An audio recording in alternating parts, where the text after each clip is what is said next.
Hola a todos y bienvenidos una vez más a nuestro podcast del libro Bésame Mucho, del autor Carlos González. Soy Brenda Quintero, estudiante de Educación Infantil de la UNAC, y junto con mi grupo estamos muy emocionados de empezar este espacio donde exploraremos cómo criar a tus hijos con amor. Bien, esta es una obra escrita en defensa de los niños como también de los padres. En este recorrido exploraremos la piericultura como el conjunto de prácticas relacionadas con la salud infantil, basada en la crianza y el cuidado del niño. En esta primera parte del niño bueno y niño malo, vamos a iniciar este tema con la siguiente pregunta. Melanie, ¿qué piensas sobre las recomendaciones que le dan a los padres? Bueno, este es un tema muy importante porque cuando nos basamos en personas muy especializadas como los pediatras, los maestros, profesores, personas muy estudiadas, son como esa expectativa de que los padres se capacitan a través de ellas para tener mejores recomendaciones. ¿Será que tú piensas que estas recomendaciones que le dan a los padres son positivas y le ayudan beneficiadamente a sus hijos? Bueno, a mí me llamó mucho la atención este tema, ya que casi todas las recomendaciones que le dan a los padres tienen una cosa en común, y es que prohíben el contacto físico entre la madre y el hijo, aunque algunos intentan justificar estas recomendaciones diciendo que es que para que la madre no descanse, para que la madre descanse, pero en realidad lo prohibido suele ser la parte más agradable de la maternidad. Yo pienso que tal vez por eso criar a los hijos se les hace tan difícil. Cuando la madre disfruta de la libertad de cuidar a su hijo como cree conveniente, el bebé llora poco, pero cuando le han prohibido cogerlo en sus brazos, dormir con él, darle pecho o consolarlo, ya el niño llora más. Y la madre vive ese llanto con impotencia y obviamente con rabia y hostilidad, pienso yo. Además, las personas no tienen derecho a opinar o a darles órdenes por decir, no, tienes que acostarlo a tal hora o no le hagas esto. No, nadie tiene por qué darle órdenes a las madres o influir mucho en cómo van a tratar a su hijo. Este libro desmiente muchos mitos y tabúes y le proporciona a la madre la libertad de disfrutar su maternidad como ella lo desee. Muy bien, Melanie, ese tema es muy importante, ¿sabes? Porque nos damos cuenta que la sociedad ha influido muchísimo en la maternidad y se basan en mi experiencia y por eso yo te lo digo, pero es que cada embarazo, cada maternidad tiene su propia experiencia, ¿no? No nos podemos basar en que porque a mí me pasó esta situación, también te va a pasar a ti, y es como prohibirle, y eso está mal, porque cada madre está hecha como para criar a su hijo. Cada madre tiene ese instinto y no todos los embarazos son iguales y no toda la maternidad es igual. Y es importante que la sociedad no se involucre tanto en cada embarazo. Perfecto, Auri. ¿Qué piensas tú acerca del extremismo? El extremismo es también muy importante en la crianza, porque nos damos cuenta que hay muchas personas que dicen que no debemos llegar al extremismo, ¿no?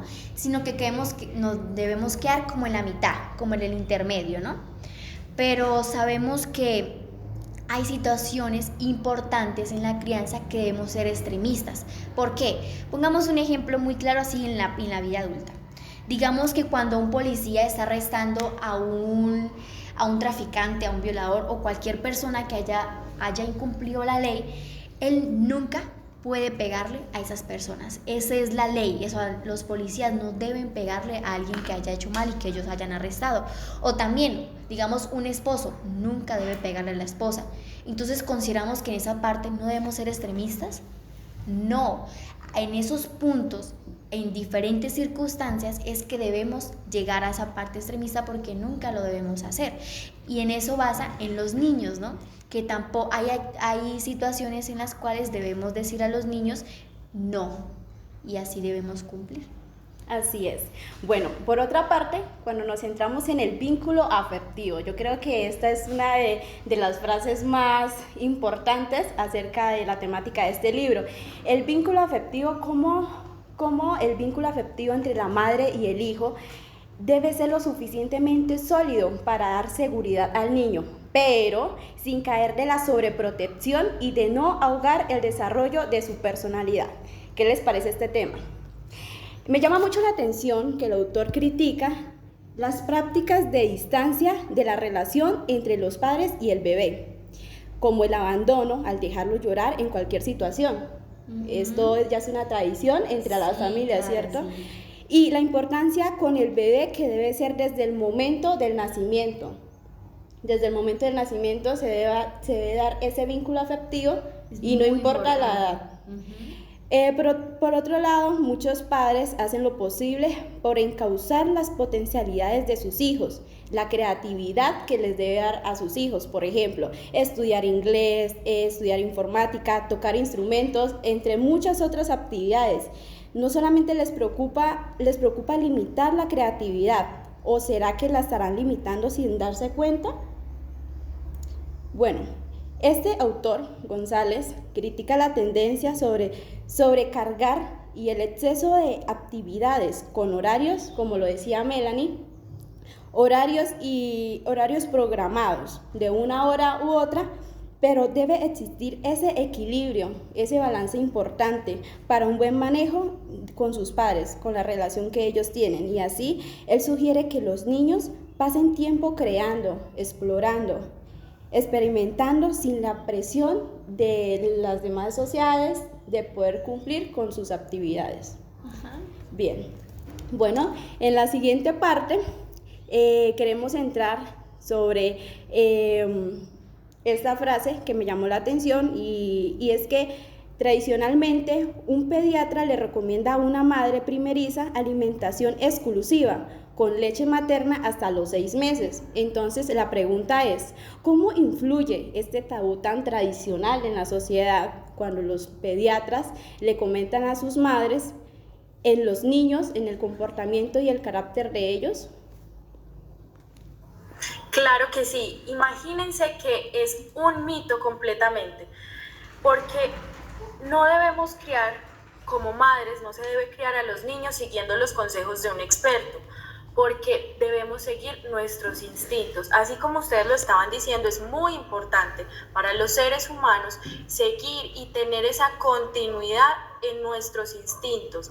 No podemos seguir a muchos psicólogos, médicos, sacerdotes, hasta hechiceros en la época antigua, que creían que habían unas formas específicas para criar mejor a nuestros hijos. Esa conducta maternal no se puede controlar por los genes, simplemente es natural en todos nosotros. El libro comparaba mucho la naturaleza y los animales en este ámbito. Por ejemplo, nadie le enseña a una mamá conejo a cómo criar sus hijos. Ellos simplemente lo hacen con todo el amor del mundo sin equivocarse, porque lo hacen de manera natural. Nosotros vivimos en cautiverio.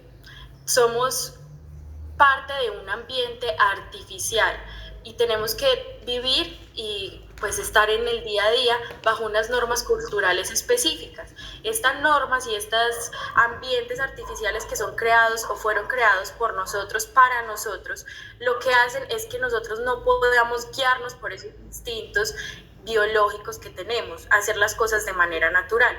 Respecto al comportamiento y a todo este tema,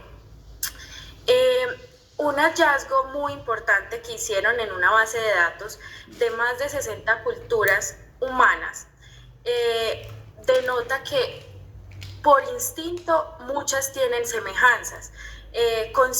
Pues coinciden estas culturas en cosas muy fundamentales, pero no todas dicen lo mismo.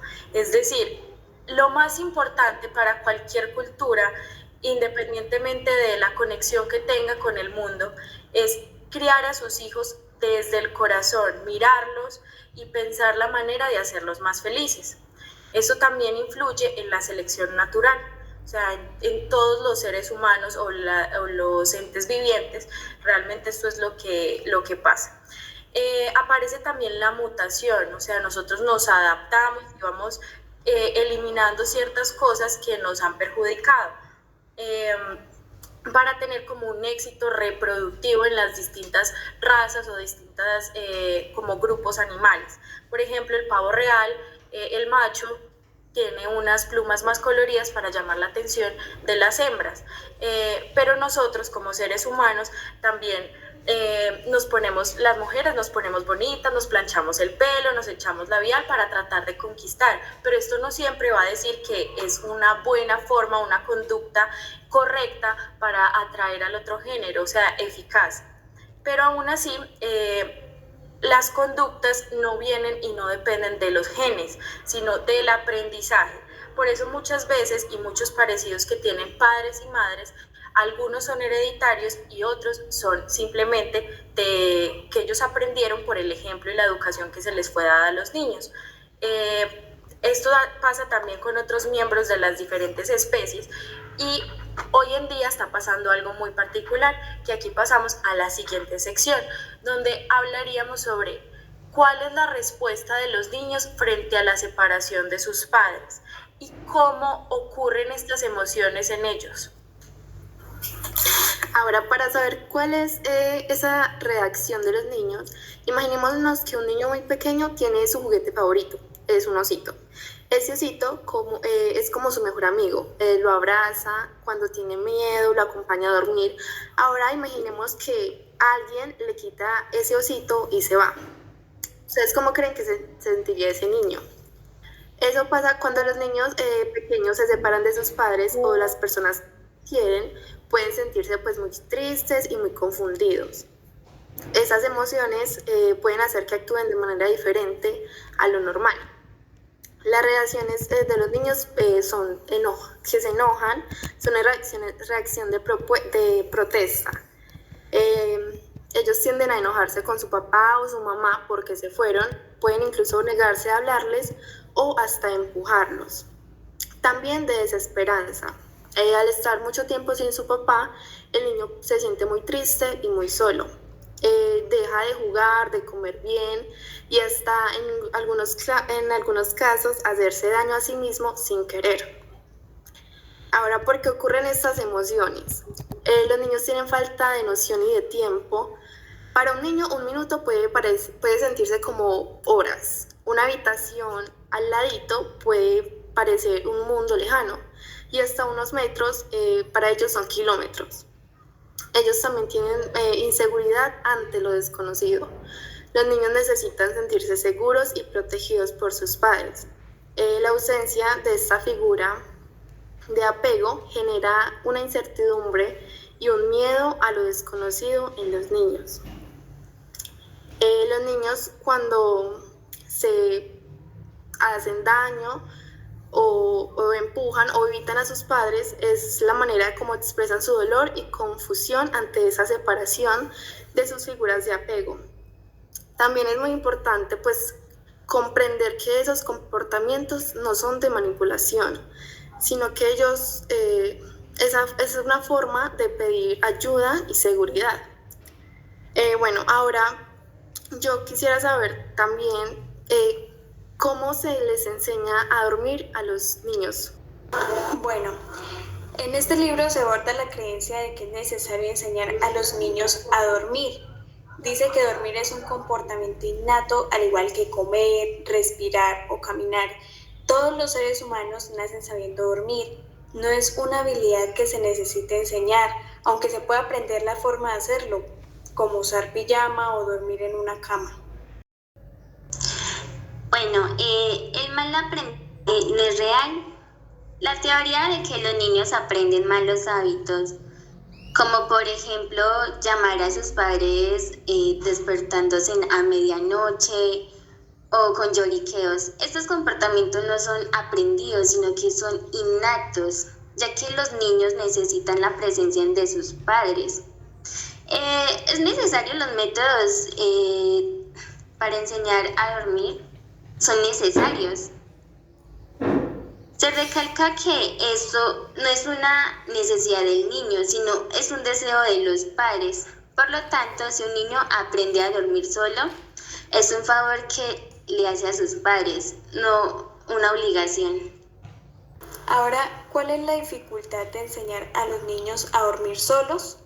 Cuando ya los padres no quieren que su hijo duerma con ellos, sino que duerman solos, más difícil es enseñarle eso. Dormir solo es el contrario a los instintos profundos del niño. Ahora vamos a ver algunas problemáticas que conlleva esto y es sobre el insomnio.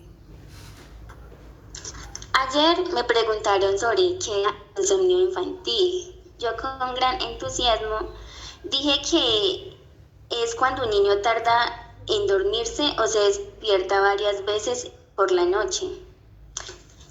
También les di un breve ejemplo sobre el insomnio. Si mi vecino se va a la cama a dormir a las 10, pero yo prefiero quedarme leyendo hasta las 12, ¿es insomnio? Pues no es insomnio. El insomnio es cuando te vas a dormir, pero no puedes. Es muy diferente el insomnio adulto que el insomnio infantil. El insomnio adulto es por la falta de estrés, la depresión y la ansiedad. Mientras que el insomnio infantil no es que los niños quieran eso, sino que es la falta del contacto humano, de sentirse seguro de sus padres. Por eso, a veces ellos les piden a sus padres que se queden hasta que ellos duerman. Es para sentirse seguros, como una necesidad. Por otra parte, no es necesariamente castigar al niño con fuerza bruta, sino que hay varios tipos de castigo, como por ejemplo está el que es con fuerza bruta, pero también está el otro donde se le quita al niño algo muy valioso. Aquí el autor define que es posible criar a los hijos sin recurrir a un castigo o a una amenaza, fomentando una educación que se basa en el diálogo y el entendimiento. 2, 1. Perfecto, me parece súper interesante todos los temas que hemos hablado hoy en nuestro podcast sobre el libro Bésame Mucho, pero como conclusión me parece muy importante que tengamos en cuenta y que miremos y analicemos todas estas temáticas de las que hablamos con la teoría y con la relación que tiene con la teoría del apego. Es muy importante ver cómo los niños se ven aferrados y se ven muy arraigados a la relación que tienen con su cuidador principal, en este caso una madre o un padre. Todas las relaciones que tienen, lo que construyen y cómo esto puede afectar de manera positiva o negativa su futuro. Nos vemos en una próxima emisión.